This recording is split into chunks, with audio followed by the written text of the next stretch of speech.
for my mentor, Lucy Brock-Broido. She would have been very happy that I wrote a poem that was pretty much saying, fuck you, J.D. Vance. This is called Tour Diary Entry for Writers Writing Stupid Elegies About Appalachia. The stranger rides happily ever after cancer gnaws the body of my friends that dare drink water from their tap.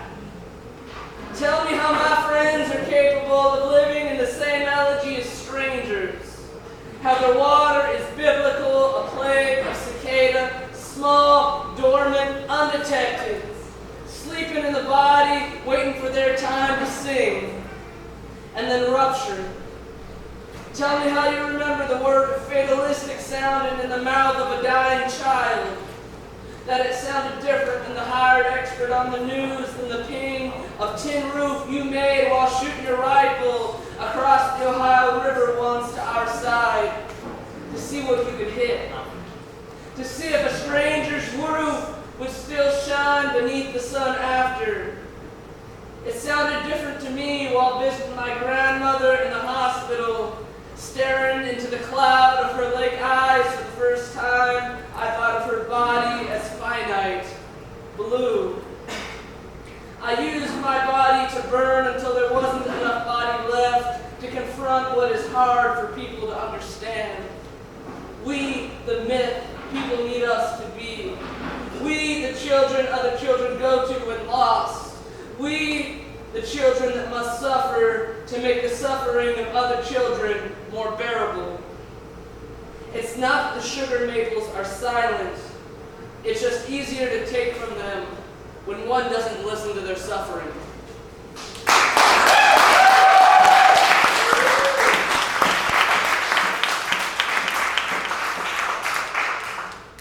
Here's another love poem.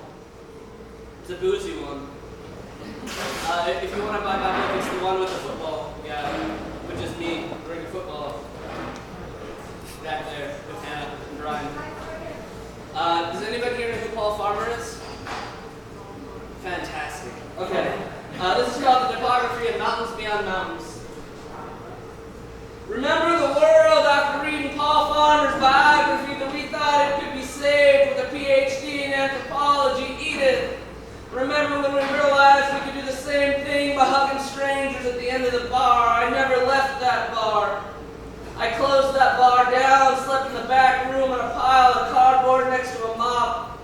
The ammonia smell made me think about hospitals, and I've never much trusted doctors. The thumping in their stethoscope ears were Ohio. Sorry, Darren. Last winter I chucked so much wood a lesser man would have blushed. By which I mean your father. By which I mean I made your father blush because of my brute strength and ability to grow a mustache. People are not supposed to look directly into the moon, but I don't believe in that shit. I think that this is America and we should have the right to praise any damn thing we want. And I only pray during football season, and the moon is the best wingman I've ever had. It helped me land you once, twice, and I bet the odds on a third time. It's us against the world. The moon told me one night through its Swiss cheese mouth what you might expect John Wayne to, before taking a blank to the stomach, before his tiny ketchup boot prints stain the set.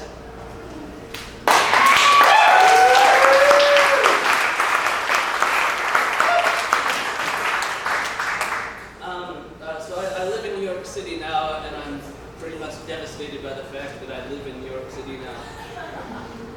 And this is a poem about that. It's for Roxy Todd, who just had a birthday. Happy birthday. Yeah, I see that back there. Like it. Wiggles. And this is a true story. I literally get really sad looking out the window and I turn on West Virginia Public Broadcast Radio so I can hear the voices of my friends. Because I miss it here so much. So this is obviously for my van of people and all of you too. This is called Sapling. Each morning I turn on West Virginia Public Broadcast Radio just to hear my friends' voices. strangers to speak like my friends, and it's like being outside in the rain pouring all around you that does not touch your head due to some canopy of tree above. But you hear it all around you, and you feel it in your jowls, in the broth of your innards, though it does not feel like rain. It does not quench. I know what rain feels like, and this is not rain. This is never quite enough. I open myself up to this taunting each morning. I think of California too, and I feel the knuckles of the children that snapped my jaw, took my gizzard heart from me, held it in their hands as if to teach me a lesson so I could see for myself what my own heart's capillaries look like in the fist of another child. I opened myself up each morning to this taunting as I did the boy who cried on the playground when bullied, not realizing had I not cried, just took my beatings, there's a chance they might have moved on to the next small thing made of porcelain, filled to the brim with rainwater. How American to think this way. Another white boy has shot up a school. Another white boy has taken what is not his to take. Another white boy does not know the end of that which is his. I'm not innocent either. None of us are. I'm running out of magic. You can tell just by looking at me.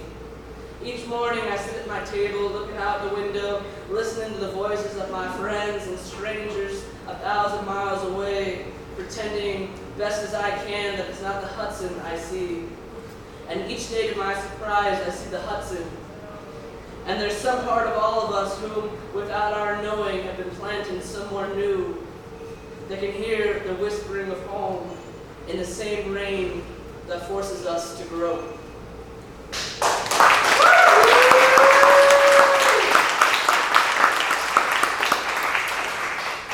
I got one more, and this is the last time I'm ever reading this poem.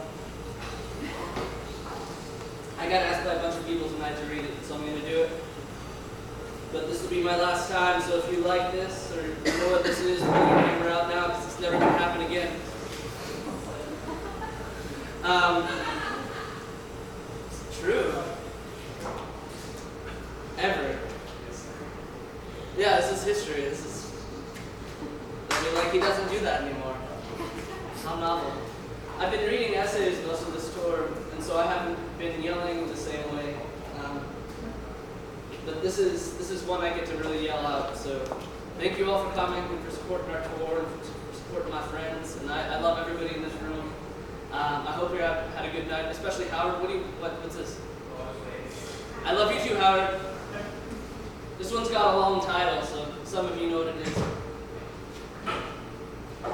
What I imagine of the place you grew up in that you still don't call home from time to time when your voice's register catches me off guard and I see you more than I hear your man costume. That's just the title. I guess it's too late to live out on the farm, to tattoo our eyelids, note the golden bars of chain and band, because the floodlight spoke to me at the bottom of the bayou last night, where muck and mud ghost and cleft-lit black snake and widowed. I could see the trail they left before us, their knees and breasts, their arms and fingers dug into that shale sand, and you couldn't tell just by looking at it. The way you can't tell from just looking at a reproduction of a painting, but the strokes were all there. I guess it's too late to live out on the farm, brush crushing brush with their feet beneath that dark blanket of sky, and you said, that noise out there, those are angels killing for other angels, because angels don't kill for God beneath the blanket of anything.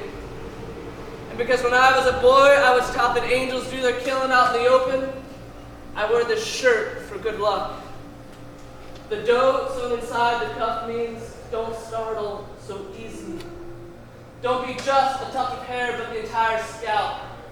Be something the others will have to break down, will have to break you from you. You from this earth. With silver bullet. With a horse that is is not theirs and thus named in haste, as a name and gravity are the only way to get to somewhere else. Thank you guys so much for having me.